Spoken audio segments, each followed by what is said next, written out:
Hello. Hello. Welcome to Philosophising.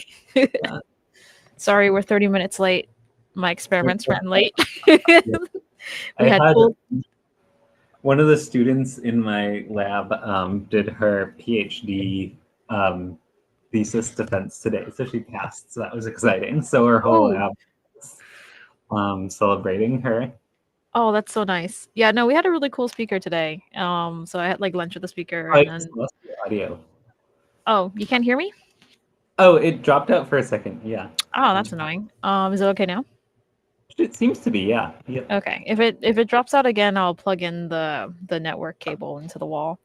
Yeah, I was just saying we had a really cool speaker today that I've been looking forward to, and I had lunch with her, and then I went to the talk, and then like hung out after the talk about it, and then like ran back and forth trying to do experiments. And I'm preparing lab meeting for next week, so it's just been kind of a busy day. Busy. Yeah. Yeah, not too busy to not do a entire stream about AI and art Yeah. and Yeah, ethics of and ethics AI. in general, I guess, was what we wanted to talk about. Yeah. Yeah, so looks like all the audio is working, so I think we can go ahead and get started. Yeah, so I guess like I was thinking about this stream. Um, so my basically, so my thought was like I've been reading a lot, like if you're like on TikTok or Reddit or whatever, I thought this thing about AI art and kind of like the way that people react to it recently has been extremely interesting because like to put it simply, I think like I mean to a first approximation, I would say like the thing is people really don't like it. So actually there was just this video game that came out and like I thought it was really interesting because they apparently used some AI art in like the loading scenes of the video game, and people found out about it because some of the characters had too many hands or too many fingers, and they were really mad about it. They were like, "Oh, how are they like doing this like awful like using this awful AI stuff?" And what I thought was really interesting is like it's a zombie themed video game. Like it's supposed to actually look kind of grotesque. Like they did use the AI, but it's like it was interesting. Like that, I think that just really showed how strongly people were reacting to this. I think So so. There's yeah. Go ahead. were they reacting to the uncanny effect that they could tell it was AI art? Because like if it was trying to pass or if it was blatantly AI, then so like I like that sentiment doesn't seem to track for people who are using filters to make their couples photo a Studio Ghibli style. Do you know what I mean? Exactly. Like that's Yeah. a perfectly okay. Do you know what I mean? Like they have We'll very say, okay, positive. people really do hate the Studio Ghibli AI, Okay, actually. so some people really hate it. I was Um, gonna say a lot of the world seem to really enjoy it too, right? I mean, yeah, so I was gonna say that's the other like part of it that I think is really interesting is like if you look at many communities, especially of kind of like people who enjoy like drawing and like selling art and stuff, there's a lot of animosity against it. On the other hand, kind of these are things that are really taking off both among like people doing silly things like on social media, and then also just like actual like more creative people like figuring out new things that you can use this for. So for example, I was watching, for example, there's this video game that I was seeing someone play where the idea is that like you're trapped in this psychopath's house basically, and you have to convince them to let you out. And this game character is actually driven by an AI system. So you speak to her, and then like her actions and what she says like actually are kind of driven by this language model. So it really is like a conversation. I think that like people are really embracing this too. Um, FFG293 says, "Yeah, Ghibli AI is bad." Yeah, so the context of that is basically the guy who runs Studio Ghibli apparently is not a fan of AI, and he has AI art, and he has some like comments about it. So then people were upset that then this Studio Ghibli AI thing became a trend.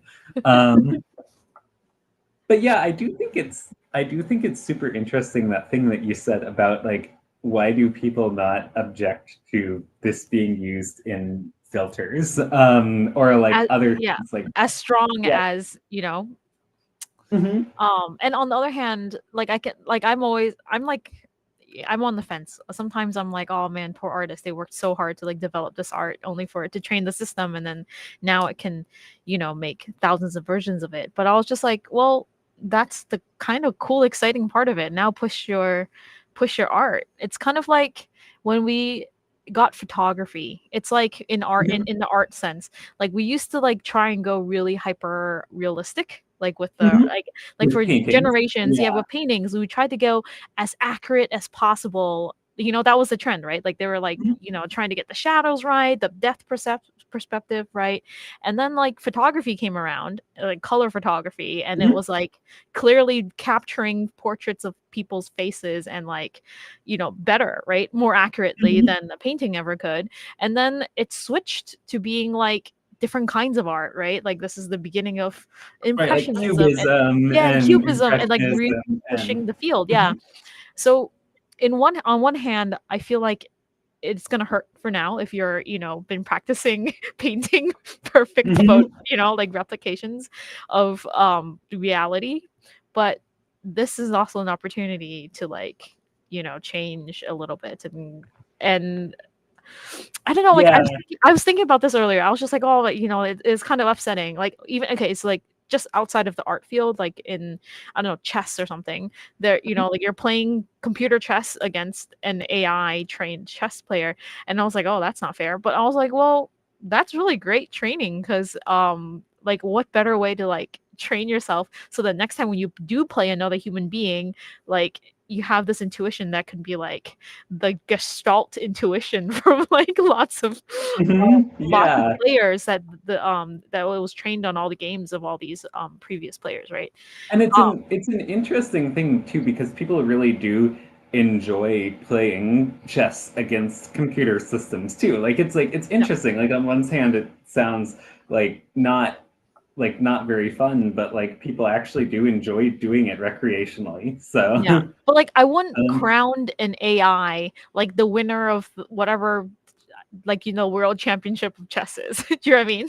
Like right. Like you it's a wouldn't training have the tool. AI be competing with humans. Yeah, it's a training tool like to increase your like to make you a better chess player at the end of the day. Like the sport of chess is done by the human being on that day during that tournament. Do you know what Yeah, exactly. I mean? Yeah. And I think um it's I think so actually I thought this thing that this comment that you made about the filters was really interesting because oh yeah, so I was gonna say two things. I think personally my bias is actually kind of similar to what you were saying. Like I think it's kind of like my bias is that I think that creative people are going to use this to be creative in different ways. And I think honestly, like I think what I think humans should do is like be like, okay, we can make these basic visual assets really easily now. Like we can then use them to make other things like a video game or a story or something like that. And kind of like to me that seems pretty reasonable. I mean, I think it is harder if kind of like your whole career is in that industry. But yeah. No, I was um gonna say it's a little dicier if you let the AI make decisions for you. It's like, what should like I what eat today? Like, you know what I mean? Like, what should I paint uh-huh. today? That's on the edge of a little creepy. But is it more And creepy than like photography? I mean, like when you like take a picture of something, like it's making a lot of decisions about like the exposure and like how.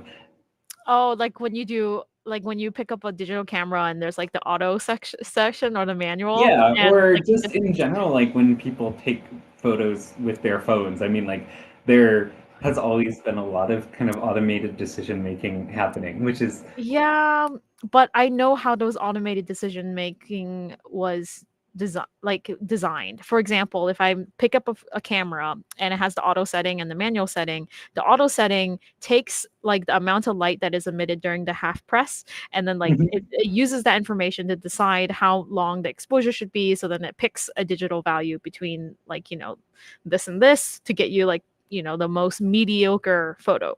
Like you don't see like you. like Right. medium good, like it will Like be an like a okay usable photo. photo. Yeah, an Yeah. okay photo. Like obviously if you are a professional and they're like, you want mood lighting or whatever, and they can do like really sophisticated things, but for like Joe Schmo, like I need a photo of this Mhm. cat, like auto setting is usually good enough, and that's actually what you usually get just on your phone. And yes, I have given up my ability to like really like tinker with like all the settings of like shutter speed and like like pinhole size. Like I've given that up, but I Right. know how that calculation was made, and I Mhm. actively consciously gave it up. When it's Right. like And AI, I feel like you don't know how it decided that that's the size of the pinhole. Do you know what I mean? Like you don't know how that decision was made because it was made by this like gestalt of lots of training data. I mean, I guess, yeah, that's like it's like you can't point to like a physical principle that it is using, is Yeah. what you're saying. Yeah, like this many, like, yeah, someone sat I mean, there I and guess I like kind made of a chart, right? And then I was like, okay, if it falls into this yeah. bin, it will automatically go to I here. guess If it falls into I this bin. kind of doubt that most people who are using those cameras like actually know how like the automatic white balance compensation is working or whatever. But yeah, I do think like this is an interesting ethical question. So also outside the realm of art though, I think like one thing that like so the lab that I'm in actually does a lot of research on like human AI interaction, and recently we've actually been interested in this question of like people being dependent on AI.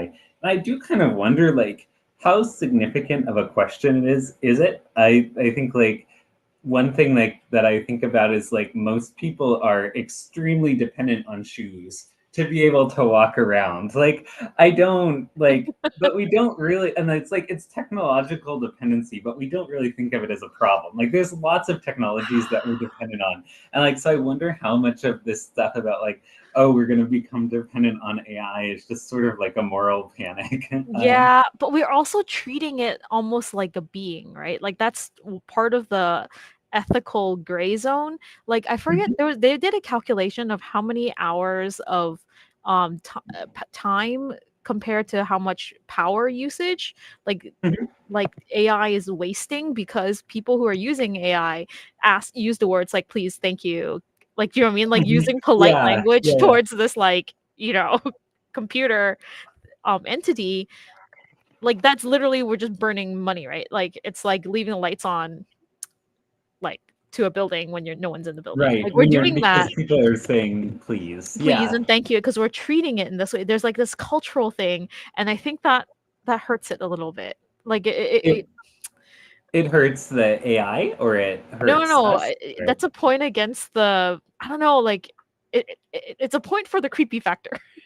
I see. Yeah. Yeah, It yeah. gives it's a little creepy, and like Like sometimes that it it's just ethically it feels weird to be like, oh, are we treating this as a being? so like you do you think it's ethically weird because like we shouldn't be treating it as a being, or is it like ethically weird because it's like maybe we have this thing that we created and then enslaved? Yeah. And then like, someday it'll get rights and I then guess but yeah, I guess like which one are continues, you right? concerned about? I all of it. All of Okay. it Yeah.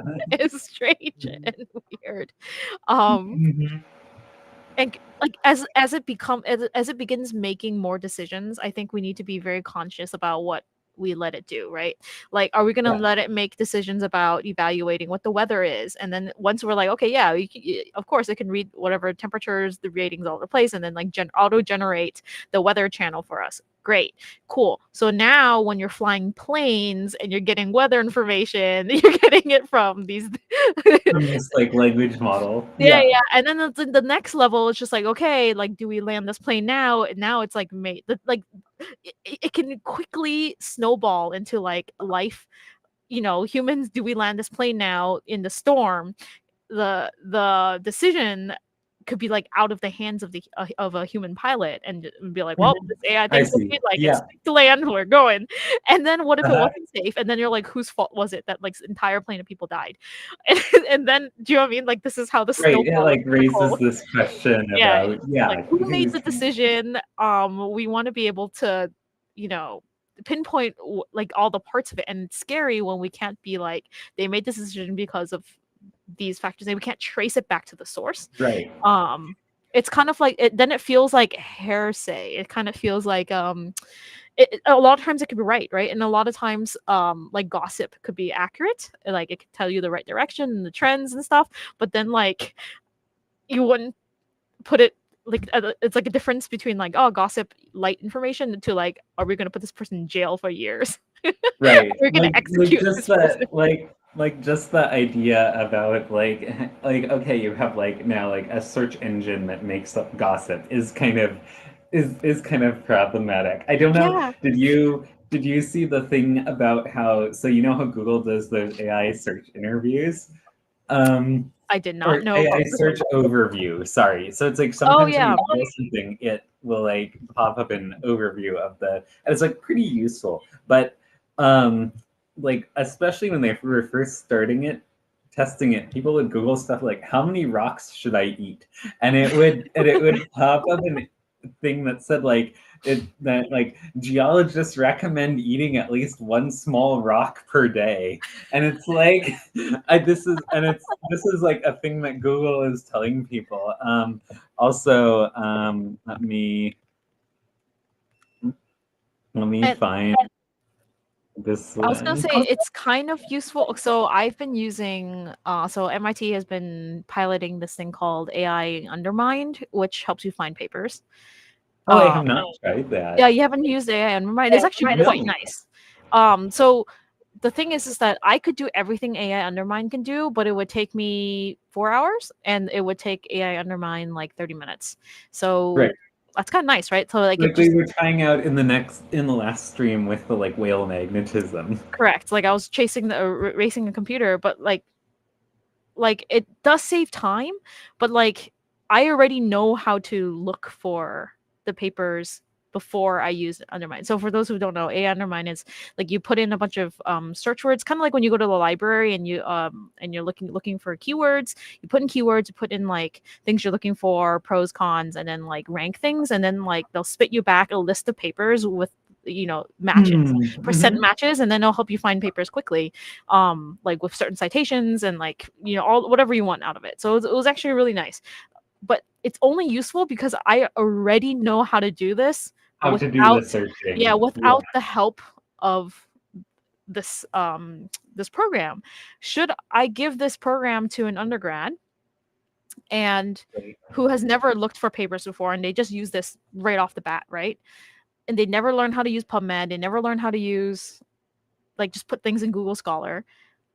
That's scary because then like let's say it goes on a subscription mode, which it does, like after you use up your 3 months of um free AI use, then you got to pay for it, right? Then they are no longer capable of looking for So they papers. don't have that skill. Yeah, Yeah, because exactly. and then I was just sat there and I was just like, wait, now it feels like ethically weird. And then I was just thinking about the environmental impact, right? Like every time we use AI things, we don't think about that hard, but actually it does use power in the Actually, yeah. I was just gonna show people this is another Google one, but then I wanted to talk about the environmental impact thing because I think it's actually not what people think. But I think this is a funny thing that, so this is another one. Someone's Googling like, why is the cheese not sticking to my pizza? And Google's like, cheese can slide off pizza for a number of reasons, including too much sauce, too much cheese, or thickened sauce. Here's some things you can try. Add about 1/8 cup of non-toxic glue to the sauce to give it more tackiness. And it turns out that like the source was this Reddit comment from 11 years ago called by Fucksmith. like it didn't catch the Yeah, like facetiousness of that post, right, right? Like exactly. Yeah, it's just like put glue in your pizza. yeah, I do appreciate that they pull up the original link. It is good. Like at least now you can like look at this and be like, Like here's the maybe not. source. It's like, should I read source from Fucksmith? um But anyway, so what I was gonna mention is actually I think this is something that like there's been a lot of reporting on like the energy use of AI. And I think a lot of, and I think this is actually, I think one of the big reasons that people kind of come out against AI generated media is they're like, oh, this is using so much energy. It's like so bad for the environment. And I think one of the interesting things is, so this paper was published in 2024, and they actually basically they said like, okay, it's true that the AI uses a lot of energy, and the AI energy use is happening in data centers, so it's very easy to account for the amount of energy that's using, and that's why everyone is like, oh my god, AI is using so much power, is because we actually know that we have to build out all this new power infrastructure to the data centers. But what they argue about is that if the AI is replacing humans doing something, it is actually far more energy efficient than to have the AI do it than to have a human do it. And so they looked at with this for writing and also for generating illustrations. And so, for example, a human in the US, like to write one page, they computed based on like the typical energy mix and the kind of amount of power that is used by different computing systems. Like Just if we having sat your here and breathed and right, ate food and like respirated. yeah, and honestly, yeah, they looked at all of that, but most of it is just coming from the power used by the computer, because like humans write much slower than an AI does, and while you're sitting there writing, the computer has to be on and powered, and so that's why so that's also why it is More efficient, possibly yeah, to use. yeah, and I didn't think about that. so I think this is really interesting. So like ChatGPT is actually using like 100 times less power to create a page of text than if you were doing it manually. And similarly, so this is for generating images. And so some of these models are a little bit old, but like you can see like for especially for like a human creating an image on a computer. So this is like the power used by the laptop, and this is including like the other factors, but it's like 1,000 times more energy than these AI models are taking. Ooh. Okay, now I'm just thinking like a human written completely thing. It's going to become like an artisanal thing in the future where you Yeah, can like buy bread for real cheap at the grocery store that's like pre-sliced and quick and and then if you want like an artisanal loaf where someone like yeah, kneaded it, artisanal, expensive, human-made thing. a Yeah, human made thing, you got to go to the farmer's market and it's going to cost like twice as much yeah, for the same uh-huh, amount of bread. yeah. Oof. But I think that is good news, honestly. I think that like and I think interestingly, so like I mean ethically, a lot of times people are like, oh, but we don't want to replace humans with AI. But I think interestingly, at least in the environmental sense, that seems to kind of be the good outcome. Yeah. Like if you and I think the limitation here is like, okay, if you're using AI to do something that you wouldn't have done otherwise. So like if you're just like, oh, let's make a Ghibli photo of this, like you weren't going to sit there and draw that. So that actually is using more power. But if you're using AI to like automate doing a literature review to like find like papers for you so that you can finish writing a thing, Yeah. that is like way more energy efficient than it would be if you were just sitting there doing it For like yourself. 4 hours to find the things. Yeah. Yeah, I suppose. I was the thing is that this is an opportunity cost. So if I used AI to do the search for me, then I have 3 more hours to make Studio Ghibli versions of my face, True. Yeah. right? Like we're like one of those. We are those beings that will take every You know, advance and like well, we're gonna use it. We're not gonna just be like, all right, now I'm gonna rest. We're gonna right. It's use it like, to do okay, then another you can thing. do more Yeah, yeah. work. I'll use it for you can use that time to do more work. I'm also thinking about how I think it does equal the playing field because like ChatGPT, for example, it takes shitty writing and makes it medium good. Mhm. But it doesn't take good writing and make it great. It'd be great. It Mhm. rarely does it. And I know this because I've tried to write with it assisting. It is helpful to be like, hey, give me like 12 other words that are synonyms and I'll find the one that sounds better. But you still have to like make the final decision. It is dangerous when you completely hand over the reins to an AI, and then they write a thing that's beautiful, but it actually doesn't say what you want it to say. And this is really important in Right. science.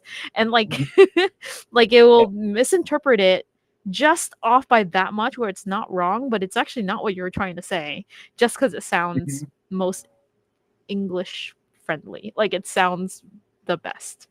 And I think Easiest to it's read. yeah. Yeah, like it feels wrong. And I'm scared that, and this is happening around me, right? There are people who are not English speakers and they don't recognize those nuances, and they just rely on whatever ChatGPT tells them to write it as, and they just use it and they're publishing with it. And I was just like, oh, this is scary. Um, and I was like, no, this meaning, like, you know what I mean? Like, flip the sentence around and it means a completely different thing when you read it. But like on paper by ChatGPT, like it's the same. And one is actually grammatically, I guess, preferred. There's like a rhythm that ChatGPT tends to go for. And there's certain words it really likes using. Yeah. Like Yeah. it feels wrong. Like I feel like you can use the tool once you know how to use. And I think we need to get better at teaching people how to use it. I think is Yeah, instead of like, the no, you like absolutely cannot use this for class. You cannot replace your assignments with it. Actually, we should teach students how to use it in a useful way, right? Like use it to train yourself. Like, hey, like ask it to generate you problem sets that might show up on your exam using. Do you know what I or mean? like with And this you can writing thing, practice. like where it's helping people who kind of need help with their writing. Like I think like I mean on one hand I'm like, okay, yeah, that's great. Like you said, I think it levels the playing field. It prevents people from being judged on like these things that are kind of just markers of where you come from, for example. Yeah. But like I think people need to like I think it's a skill. I think editing like AI generated text is actually like an academic skill. And like people don't really know how to do it yet. Like for example, I actually had a student a while ago send me like a methods section for a paper, and it included this thing, and it was like, oh, we used the non-parametric analysis to compare these two things, and like I'm like confused because I'm like, wait, did we do that? It's not in the results, and then it turns out it was just like that ChatGPT thought you should do that, so it put that in. They used it to generate and I'm just like, okay, Oof. this is like really, really not good because that's not actually what we did. But Yeah. like it's like I think it's like a skill that people have to learn. Like they have to learn what kind of mistakes is it likely to make and how to check for them. It's just like no one has practiced doing that because it's only existed for a couple of years.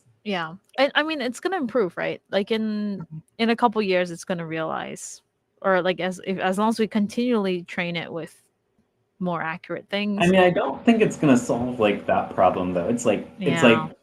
It's like the AI didn't have any way to know that we didn't do that analysis. Like it was actually working great. It's just like the it's like that we don't know how to edit AI generated text. Yeah, it's like it like Yeah. started hallucinating things that it thinks it should have had. And then But you it's not even a hallucination. It's like that is a good experimental design. It's just not what we actually did in the experiment. Like, would you go and use something that AI said that should have been in your experiment? Would you go and then run that test? like, I mean, the experiment was done at that point, which is why I was so confused by this because I'm just like, wait, did we do that? Yeah, Like, for the what the heck is going yeah, yeah. on? But like next round you could, right? Like next round you could Yeah. ask it that. I will say I was also trying to use there's an AI research tool called Gemini Deep Research. Like I was trying to use it to do a it will actually write a literature review for you on like whatever topic you want. So I was trying to do it on like the safety of this neuromodulation technique. And it came up with some things, they seem very plausible. And then I checked the link and I'm just like, this is a citation for the cow genome. Like it would be like slow wave entrainment, like it'd be like slow wave entrainment, like induced long-lasting synaptic potentiation in rats. And then I click on the like article reference and I'm just like, this is about like the sequencing of the cow genome. Yeah. And I'm just So like, okay.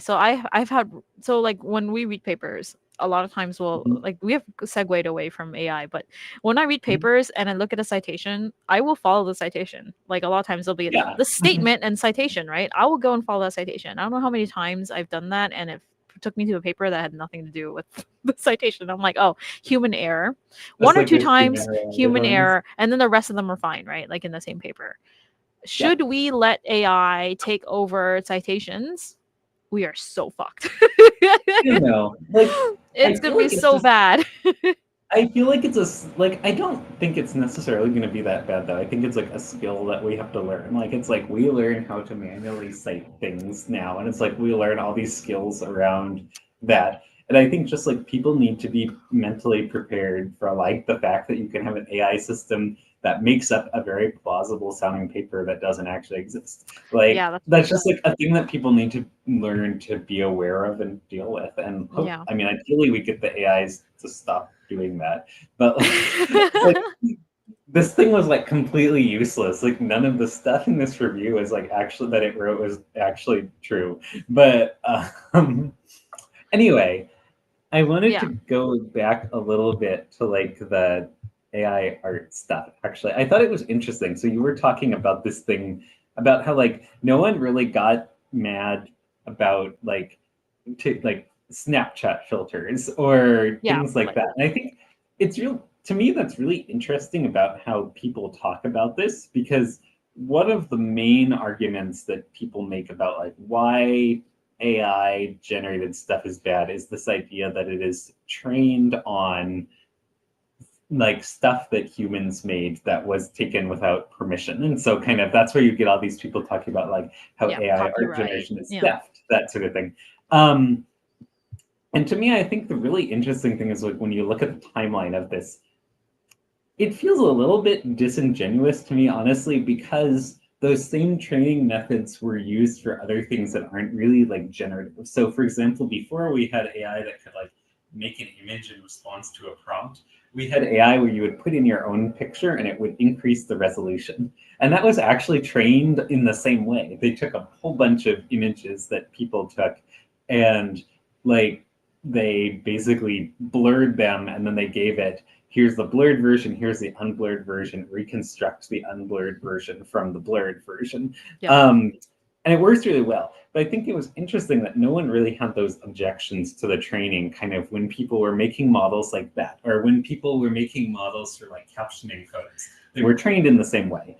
I And would like to preface that I guess maybe I'm a purist when it comes to imaging.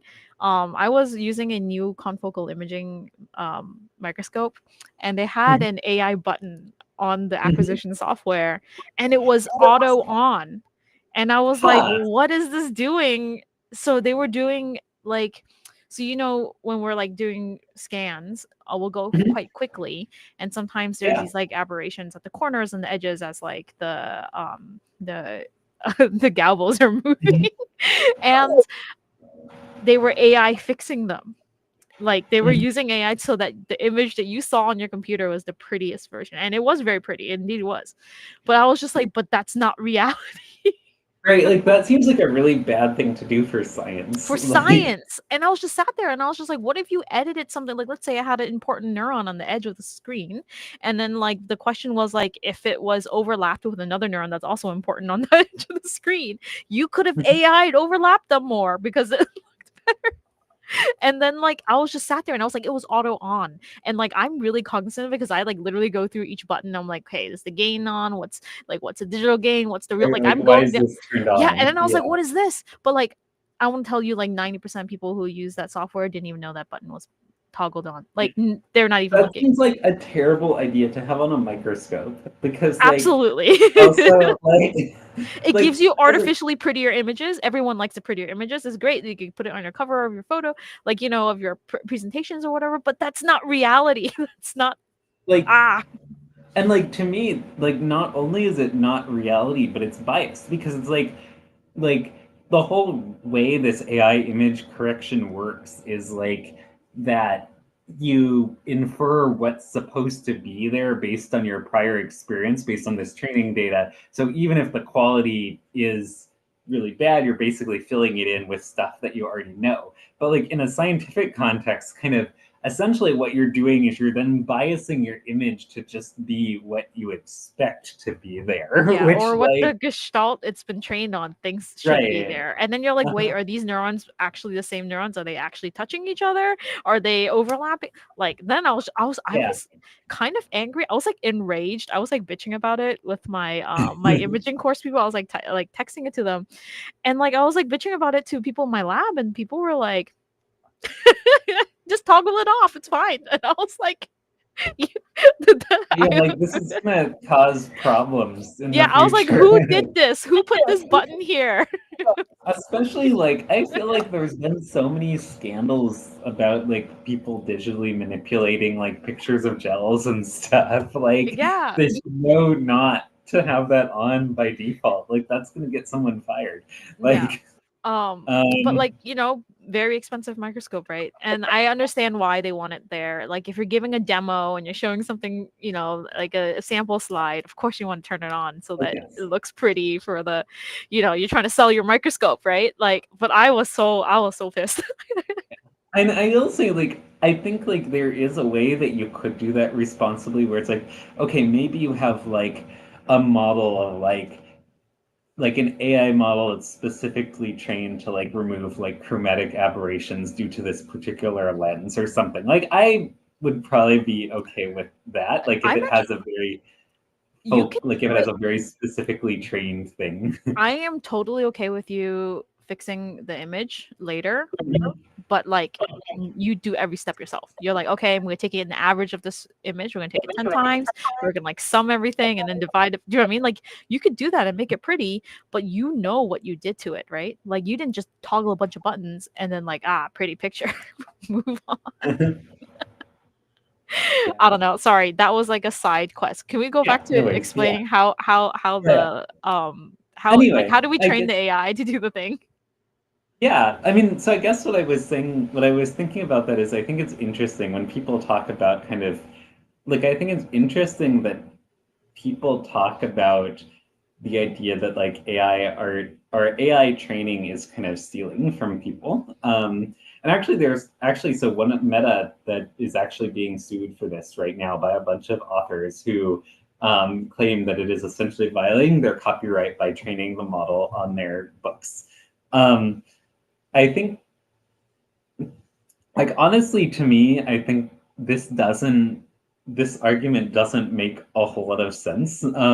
Like, I guess because when you're training an AI, like on books or images or anything, typically what it's really doing is it's really just kind of learning like what are the statistical regularities that are present in this thing. So, for example, like so essentially what you're doing is when you have image generating AIs, you feed in a bunch of images, you feed in some other things like tags that describe the images, and then it's just kind of statistically learning like, okay, a house has these types of features. And like to me, that seems very similar to just like how humans learn to draw stuff. And so I don't really buy this idea that like if you train an AI on a bunch of art that other people have made, like that you're inherently stealing from them, unless you're going to then say like, okay, if I draw a house, I'm stealing from everyone who designed all the houses that I Yeah. saw.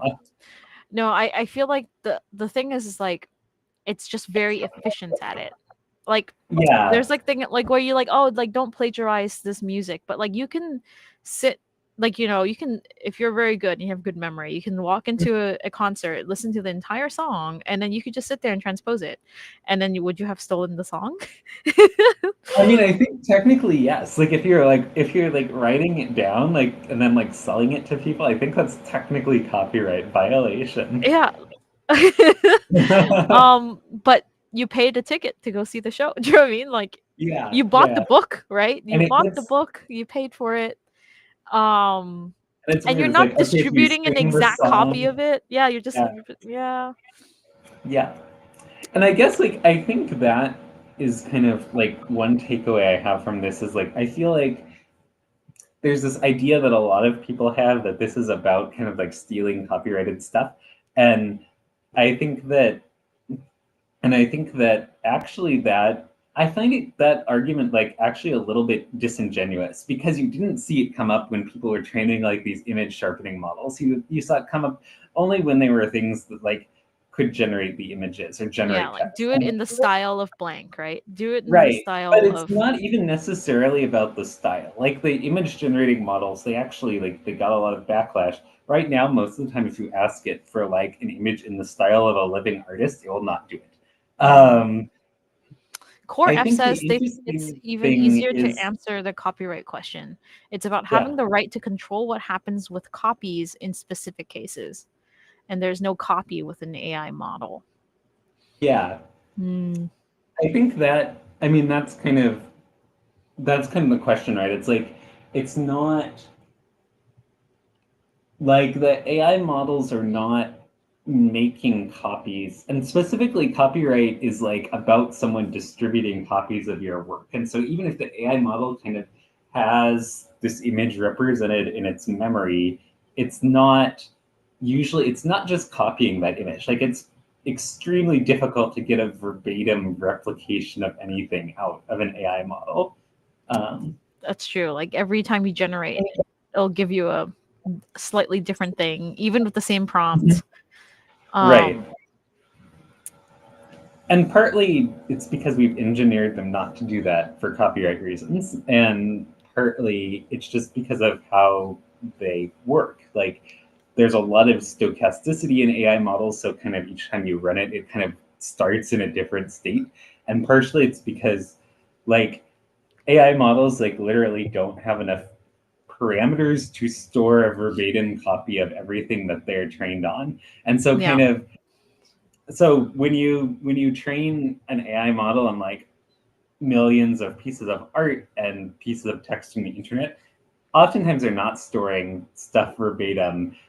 They have to, so they actually, what they actually end up learning is not how to reproduce this thing, but how to reproduce like the general principles that like define that thing.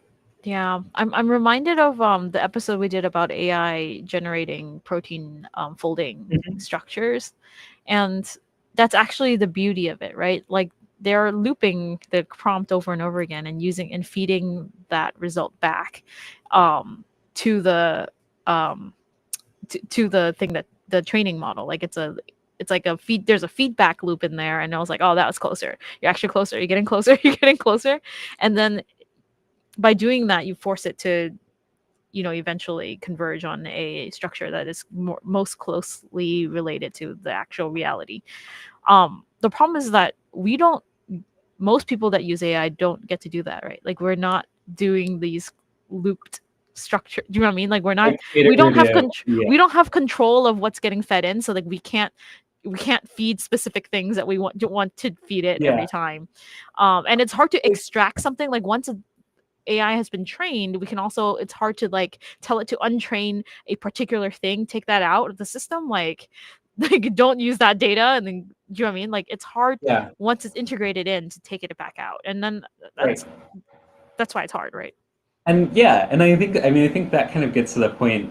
Also, Koraf had an interesting comment here, but it's like when we talk about an AI like ingesting these images, it's not like it's just learning how to reproduce your photo. It's kind of it's looking at your photo, and that is affecting everything about kind of the output that the AI models out the output that the AI produces. Or like if you want to like anthropomorphize it a bit, it's like it's actually just learning general principles about the world. So it's like it's very difficult. You can't really go and just be like, let's delete this specific photo from its memory, because that's not how it's really represented. Yeah. Um, Yeah. It's kind of like some dude walked into your gallery and looked at it and I was like, I like that style. And then like, just kind of incorporated it yeah, a little bit into their system in the future. I mean, it is rough, right? Like I mean, we as scientists, we live in a world where we don't get paid for our science. Like we mhm, don't get paid to publish about our science. Whereas in the art world and in like, writing and books, they get paid to create this work, right? mhm. And there's no good answer to fix this, right? Like I am afforded this, like I don't have to worry about feeding my family with You know what I mean? Like AI is not stealing food from my royalties that I'm using to feed my Right. family and pay the rent, and like, so I have a different perspective. I can understand where, like, hey, like they saw a steep drop, right? They used to have this many commissions, like they would do this many commissions, they would get paid this much, they can have, you know, food on the table, and then suddenly AI take that and do it for them, and then now they don't get those commissions anymore because it's cheaper. The computer did it.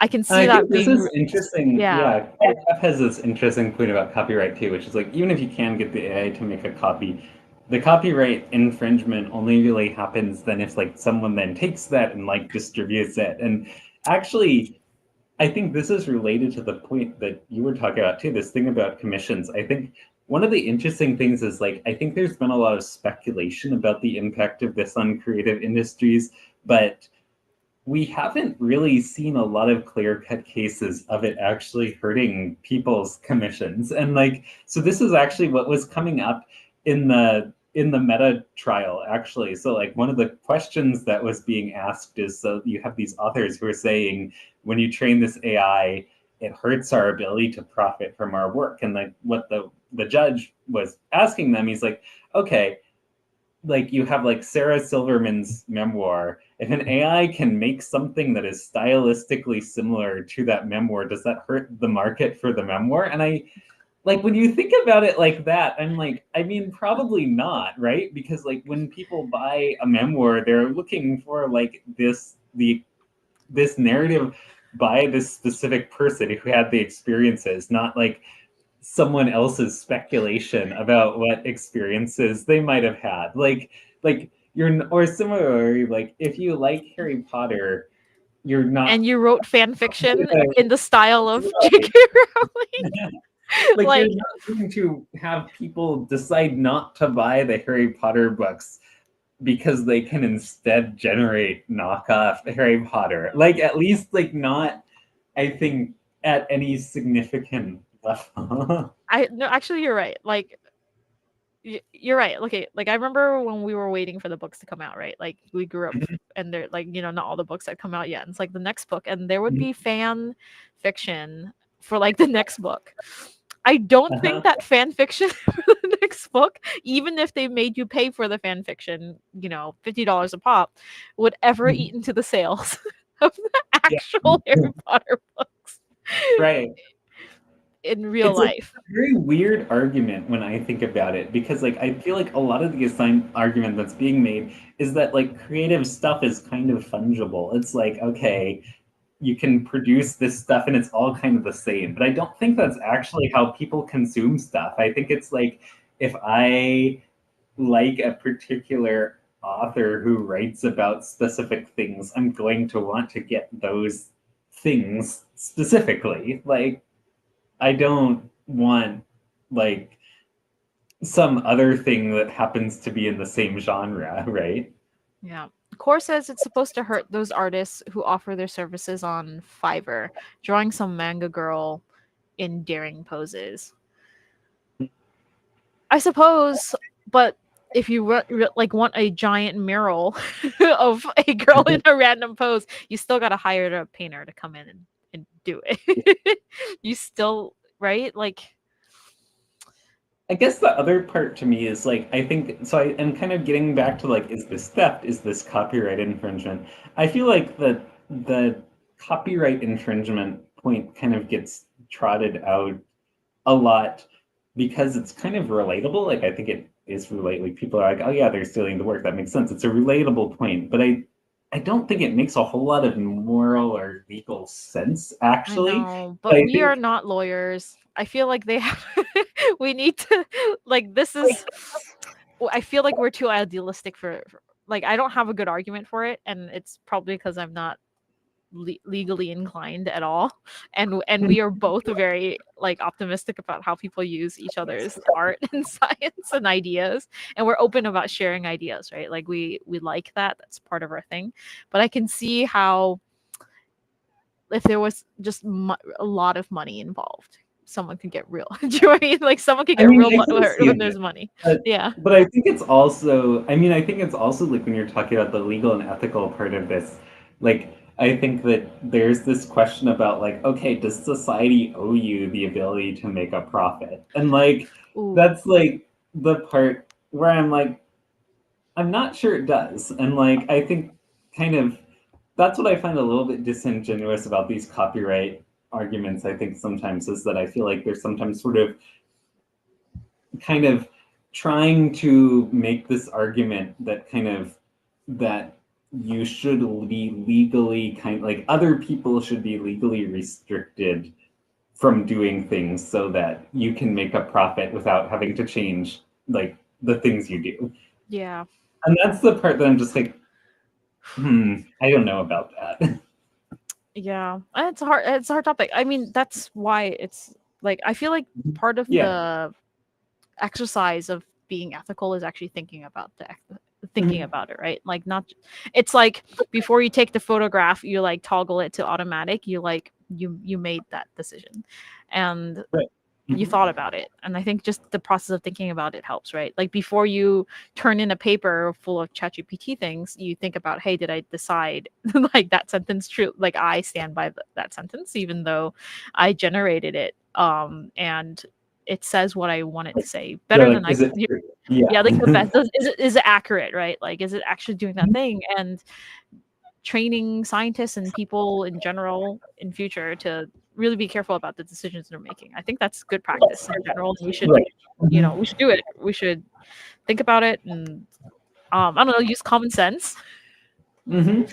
But I wanted you to teach us exactly how this training happened because I want to like a look under the hood a little bit because I actually have no idea how large language model training comes. Like how do they pick, like where are they scraping these books from? Like are they like are they just taking general internet blogs? Like is it on Tumblr? Like is it scraping like Reddit? Like where is the language they're pulling from to train the Yeah, so a lot of it is actually kind of like closely guarded and proprietary because a lot of these companies treat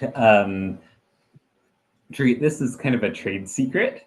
Um, I think because it turns out like kind of having good training data actually seems to be one of the best things that you can do to make your model perform well. Like mm, given so like kind of how smart and how much like basically essentially how smart and how good at problem solving your model is depends basically on like how many parameters does it have, how much time do you spend training it, how much time does it spend kind of thinking about the stuff when it's generating inference, and then the last one is how good is your training oof. training data.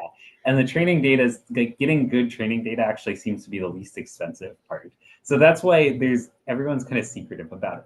But That's weird to me. That feels so wrong. I think that's where I'm creeped out. Like they're like they won't even tell you how they picked the training data.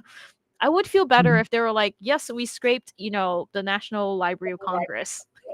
And we used all of the, English text all the that we books, yeah, yeah, yeah, all yeah, the books out of the yeah. National Library of Congress, all the books off of, public library, whatever. All the books Mhm. that were printed before this year and like I would feel okay about that. Like it would And probably be a shittier LLM I compared will to the say ones that another exist right part of this, another reason that it's very secretive is because some of these companies may be getting their data illegally. Like, so this lawsuit that I mentioned with Facebook actually started because it turned out that they got a bunch of books from Library Genesis, which is a site for pirating books.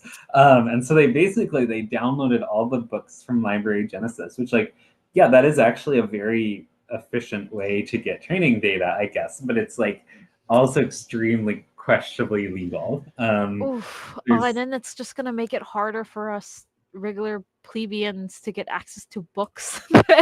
yeah, yeah. It's ruining it for us all. Um, most software out there is closed source too. No one knows if they just use some open source code under the hood. I was gonna say a lot of the things that we publish openly become They just get like It's companies are just use it. proprietary We do it all the processing. time, right? Like this is literally a thing that scientists do all the time. Like we publish things, we're like, here information for the world, and then a company will be like, that's cool, we can make a profit off of that. Literally take it and then like stick it in a box and then like make you pay for it. Super common. If you use AI and you didn't actually make anything. I'm not sure if I agree with that, but Yeah. I think it is a common sentiment, and I think this is also kind of a place where people make logical fallacies. I think it's interesting. One of the things that you see in this kind of when people are typing about like AI art stuff is people will say like, oh, like prompting an AI model isn't really making art. It's not the same as like painting or something. I think to me it's very strange because I'm like, there's a lot of people that we have no trouble calling artists like songwriters or screenwriters or directors of shows, and like the way they do creative stuff is it's literally like they tell other people to do a thing and then they watch and refine the result. And Yeah, like I was me, I'm thinking like a writer's room. yeah, Like they just yeah, sit there and spitball until they come up with a good idea, right? uh-huh, yeah, That's and that's like art, right? right, They're doing like work. to They me, should get paid. yeah. I mean, Uh you can if you're arguing that like, oh, they're not literally making like they're not literally singing themselves. Like, okay, sure. But like I think that like someone prompting an AI model to make a creative thing is doing a creative thing. no. I mean it could be amazing and it could be lazy, right? There's still like Yeah, there's a range. yeah. I But do think depending on how much training data, like right, I feel like we felt a burst because we trained it with a lot of stuff. Um but it's already trained with most of the stuff that exists already. mhm. Unless we continue to make more cool, interesting stuff, there's nothing. It's gonna Like there's plateau nothing more and for it to stagnant. learn. Yeah, Yeah. and it's just gonna be a stagnant thing for a while until we make more stuff to train it with. So it still involves humans in the society being creative and interesting and do you know what I mean? Like we still need to come up with cool stuff to train it It's with in tough future. to turn it on. Yeah, so Yeah. you can't just like turn it off and like phone it in and do you know what I mean? Yeah. We still need to continue the creative process. Although I Um, will say, like, so kind of, this was like the very first, like the first generation of AI models were entirely bad. But like, I think one of the big, it's like what a lot of AI companies, what a lot of the AI companies are thinking about now is how to overcome that problem. And one of the things that they're thinking about doing is basically what they call reinforcement learning, which is you let the AI model go and try something, and then it sees whether it succeeds or not all on its own, and then it uses that to basically as feedback to learn. So the interesting thing about this is that this allows models to learn things that humans haven't done yet. Um, that is and cool. so Yeah, it's like directed evolution, and then it could speed up our progress, right? exactly, yeah. And That's I really think nice. this I've is seen that done with like designing, designing mechanical parts to solve a really weird 3D dimensional problem. Like I've seen it um iterate and generate some really cool shapes.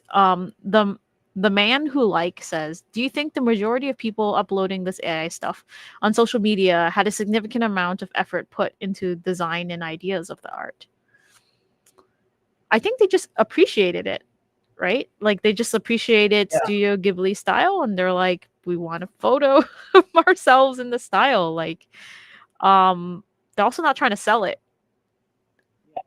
I mean, honestly, I think to me, I'm like, I think no, but I think also that's kind of the beauty of it. I mean, I think I think one of the coolest things about being human is that like we do creative stuff just for fun and we enjoy it and it's like a form of play. And so I think basically like in a lot of ways, people are using these tools to do creative play. And I'm like, I kind of like that. Like, I think that's good. It's good Okay, I for have a people. second Yeah. question. So, Studio Ghibli one is pretty clear because we know that style comes from a particular studio. Should the money, okay, let's say they charged $1 for every person that converted a photo of whatever into studio style Studio Ghibli. Should the person that created the filter get that $1, or should they split it with Studio Ghibli? I mean, it's weird because it isn't actually a filter that someone created. It's just that this model learned what Studio Ghibli means. Like, no one actually made a filter. But I No, guess like I think I guess someone that made it like a little link that you could click, right? And I think they're making money off of it. I'm not sure how, or maybe they're getting advertisements through number of clicks. I guess like you could make an app that just kind of Yeah. runs your image through an AI prompted in a certain way. But like in any case, like I mean like OpenAI is making money off it because people are using their model. Um, Yeah. People are recreating the style without mentioning yeah. this. Yeah. But anyway, yeah. Um, So you were saying that your question is like who should get the yeah, who money? gets the royalty, who gets the money now? Because that's the point. Like in my mind, if it's free for everyone, then it's like let it be free. But once you put money into it, then I feel like there's an ethical dilemma, um, where I don't know, like someone should get paid, and it shouldn't just be whoever decided to stick it in an app. I don't know. Like I guess like I think if you take the AI part out of it, and it's like if you think of like if you think of it as like if I make fan art for my favorite Studio Ghibli show, like And you sold it. mhm, I think actually they do come for you. Like yeah, I was thinking about this, like so Disney like will come for you, like you know how you can buy like Winnie the Pooh at like Target or whatever. That's an official brand like sharing thing. If you make off-brand Winnie the Pooh and try to sell it, I think they'll come at you with the cease and desist. yeah, yeah, yeah. Especially Disney stuff. Yeah, like we know like they're really like controlling about it for a reason. Um because as soon as they let it fly, like you open a huge can of worms, and anyone will, I don't know. Yeah, it is. This is a Yeah, money thing. This is an I ethical mean, thing. I think you could say like I mean I think what you could say is kind of like legally and ethically like they like if you are making fake Studio Ghibli stuff like they could come and sue you legally. I Yeah. think what's like I mean kind of like what Koref was talking about is like okay what if you make something that has that style but doesn't have like specific characters associated with like one of these movies and it you don't actually mention like you're not selling this as like oh this is like a Totoro painting. Yeah. You're just like, This is here's like a nice scene. if Yeah. you looked like a Totoro cat thing. Yeah. Yeah. Oh. Yeah. And I don't I mean, I know. guess like, I think, and so like, I think when people do talk about, and like, we do kind of have some standards for this, which I think is another part that's kind of missing from this debate sometimes is like copyright law, people really have thought about this stuff a lot. Yeah, And it's like like how many when, bars of the music do you have yeah, to copy for it to be exactly, yeah. plagiarized? How many like how many words in a row like before the plagiarism like flag goes up? Yeah. Or like, yeah, what is the difference between like pirating something and making a parody of it or making a remix of it? And like these are all things that have like been thought about in courts. And like I will say like a big part of kind of what makes the difference is it being used in a way that like provably takes away money from the original creator. Yeah, Um but what if it just generates more money in general? Like overall more money, but not necessarily away from the original creator. yeah. I It's think like the that's second bump. yeah, yeah. I think that's when it like gets really into a gray zone because then like the argument that the original creator would work is like they're like, hey, we could have done that and made more money, but you took away the opportunity from us. So you're actually taking our money. And then like But but then then they never did it, right? Like the counter argument is like, okay, but you didn't do that. Like this money is entirely imaginary until we did it. yeah. Interestingly, this comes up with piracy a lot too. Like kind of there used to be these cases where it's like if you like pirated a movie and distributed it to 600 people, the studios would be like, yes, this cost us like $50,000 because they're assuming that each person who pirated the movie would have bought it. And like a lot of people were like, okay, that's kind of ridiculous because a lot of these people were pirating it because it was free. And like if it wasn't free, they wouldn't. So they're like, okay, that's just like an imaginary money. Yeah, so Cora Cora says like asks, Studio Ghibli wouldn't draw a photo of my family. Um, yeah, I don't think it would, but it you know, like you said, some random artist might have done it by hand for you, and you would have yeah, had to pay yeah. more to commission them, right? I will say, yeah. Like I was at like a funny example of this is when I was in Montreal. We went to a Studio Ghibli themed cafe. Um, and I was in there, I'm like, okay, I'm pretty sure this cafe is like a trademark violation of some kind. Had like Totoro's and like other stuff in it. But it's like on the other hand, it's like Studio Ghibli is not opening cafes in Montreal. So like they don't like it's not really hurting them in any way. If Yeah. anything, it's really slightly helping them. Yeah, it's like free advertising for kids, Right. and I'm Like like, that's "Hey, why like, they what's that thing? Like, maybe I'll watch the movie." And yeah. yeah, it's art is hard. And like the thing is art is not, you know, like I think it's very necessary for like the well-being and mental health of humans. I don't know if it's like I mean, frequently when they're like budget cuts, the first thing that gets cut is arts, right? Like they're like you can live without it. But like all of us consume it like every day. Like we go home, we kick back, we turn on the TV, we're consuming art.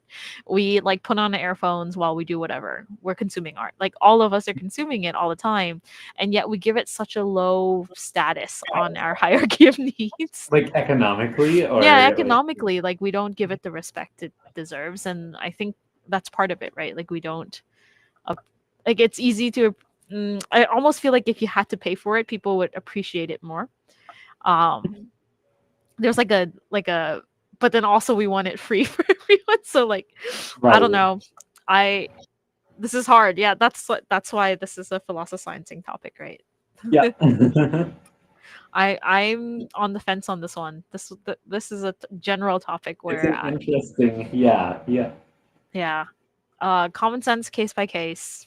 Um, I that's think all like I got. to me like it seems like I think that like we really need to think more about like what are the practical consequences of things too. Like I think the thing that I find frustrating is like it seems like there's a lot of speculation about like the effects of this like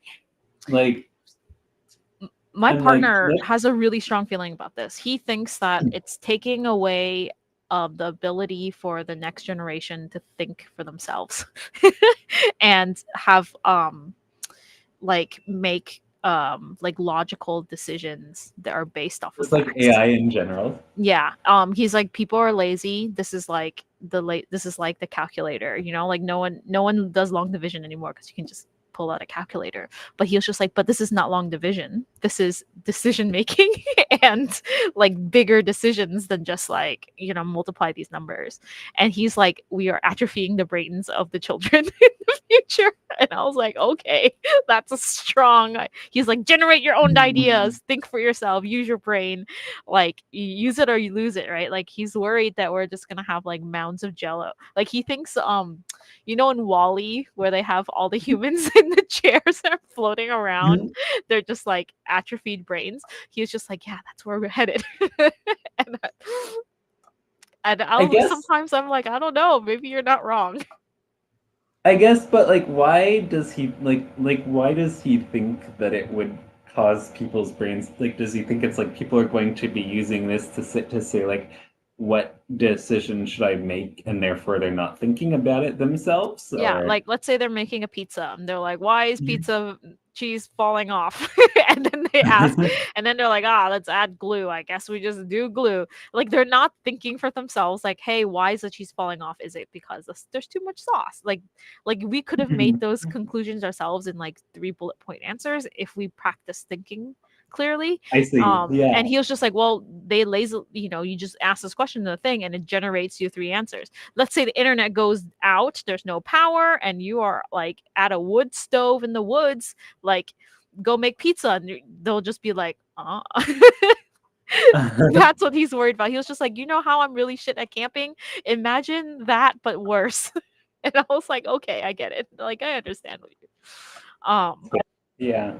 Yeah. I guess I do wonder, I mean, maybe I'm like too overly optimistic, but I do wonder how much that's balanced out by the fact that you can just get kind of an interesting, like you can get interesting answers to things at any time. Like I think like on one hand, it's like, okay, maybe you don't have to investigate a thing. On the other hand, like I feel like it, like at least for me, it kind of sparks my curiosity. Like I can be like on a hike and I'm like, oh, I wonder how fast you would have to walk so that mosquitoes couldn't catch up to you. And then I can like ask it that, and I can actually like Yeah. read about like the aerodynamics of mosquitoes and Yeah. like I It feel like it does shorten our memory.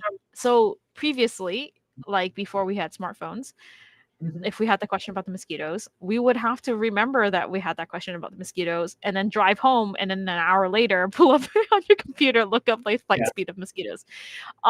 Whereas now we can do it on our phones. And so because of that, we no longer memorize. Okay, sorry, maybe you do, but I don't. I forget questions 30 minutes ago. Like I don't, like if I don't answer the question immediately now, right now on my phone, I I don't think I would look up the speed of the mosquito flight. right. I guess like what I wonder is like to what degree is kind of the fact that kind of you're not necessarily training your memory, but like on the other hand, it's sort of like environmental enrichment, right? It's like you're making your environment much more information rich and interactive. And like we know that is good for the brain in general. That is true. Yeah, that is true. I think there's gonna be some growing. All of us Yeah. in general are gonna We have to do should some growing. I think we're almost out of time too, Oh but yeah, I we think are out we of wanted to, time. Thank you yeah. so much for I joining wanted to us. yeah. I just I am wanted to older than the mention internet. one. I would have discarded such a question as the effort to get the answer would The be too answer would be high. too high. Yeah, yeah. I mean, yeah, we were also like being aggressively chased by mosquitoes, so like it was important. But Funnily enough, today's talk was about mosquitoes. oh really? Yeah. Yeah, it was a very good talk about mosquitoes. But before we go, I just wanted to mention this one thing that was actually, so this is actually from um, like the lab that I am at. They did a study on like social chatbots, so like chatbots that people use as kind of like social companions. And I think one of the really interesting things about this is that um, they were trying to look at the effects, and like there's a lot of discussion about this similarly, like, oh, is this making people lonely, or is it good for your mental health, or like what is going on with it? And then I think one of the things that generally people have been finding is that like the effects seem to be pretty small and inconsistent either way. And kind of that's the thing that I wonder about with AI is like I think like when we're talking about these cognitive effects, like I kind of suspect that a lot of them are going to be like maybe it has something, but it's not like a big effect. How old are the subjects in this study? Because I feel like In children, I would not let my child interact with an AI until they were older, because it would be difficult for them to tell the difference between normal social interactions and one with a artificial being. yeah, I think they all had to be over 18 because because it was a research study basically. Yeah. Oh, Core F says that his son is 9 and he used AI to prepare for his test. Um, I Mhm. I actually think that's a great idea. I think using AI to give you practice questions, ask us questions that you think the teacher might ask you in class, and like to help you prepare. I think that's a brilliant way to use Yeah. We know that's AI. really good for memory too. Yeah, because like the process of ask prompting the question and then getting the question back and then thinking about how to answer the question, that's brilliant. Like that's an innovation. That's a cool way to teach kids. Like there's like 3 levels of learning. He's probably doing better in whatever class he used it for. um yeah, I wish, like, this is what we had study partners for, though. Like in college I had a study partner. Like we would both have to memorize all these things and it will just be like flashcarding things. Imagine like auto generating these beautiful flashcards with AI Yeah, yeah, yeah. There's and having actually, them I on your know phone. people who are specifically like making AI systems to do that. Yeah, to help you learn quickly and Mhm. power Like through to make information. flashcards, like specifically. Yeah. Yeah, that's quite Um, nice. Or summaries of things, summaries of articles, like you don't have time to skim through things really quickly. I think it's kind of nice. Better than not reading it at all. yeah. mm, Anyway. yeah, I'm worried about the social companion thing though, because like we talked about, remember Mr. Frank the robot? That was like a whole stream of Uh-huh. having our friend Yeah. the robot, and then like giving it like real feelings and uh emotional attachments to So it. are you worried about people like getting too attached to the AI systems or? Yeah, I mean, like, even I mean, one of my favorite movies growing up was Flubber, and like I Mhm, was sad when Bebo died. Like he mhm. died, he Yeah, like the same. chip Yeah, broke because he got hit yeah. with a bat. Like I was very upset. It was a really Um, sad scene. Yeah. yeah, but like I was a child, right? Like I think as an adult, like I've broken so many other microwaves and stuff. It doesn't bother me anymore. Mhm. But it could be very upsetting for a child if their Weibo died. Like real life, not just like through watching a movie, watching Weibo died, but like their Weibo at home, like their Mhm. Alexa died, like their like home robot, keeled over. Like that could be really upsetting, and I could see that being quite distressful. I mean, I could see it being distressful, but I don't like. I wouldn't necessarily say I'd be so worried about it that I wouldn't let them interact with it. Because I'm like, I mean, we get pets for kids, and like that is a traumatic experience that a lot of kids have is their pet dying. Like, That's true. The pet um, dying is also very traumatic. and it's like we like in that context we just kind of accept that it's like a thing that they might have to learn about. Like, Yeah, okay, that's true. That's true. That's a great argument. yeah. With pet death. Yeah. Anyway, we are out of time. Thank you so much for joining us. We will see you next week. I Bye. yeah. Thanks for joining us. We're Philosophisciencing.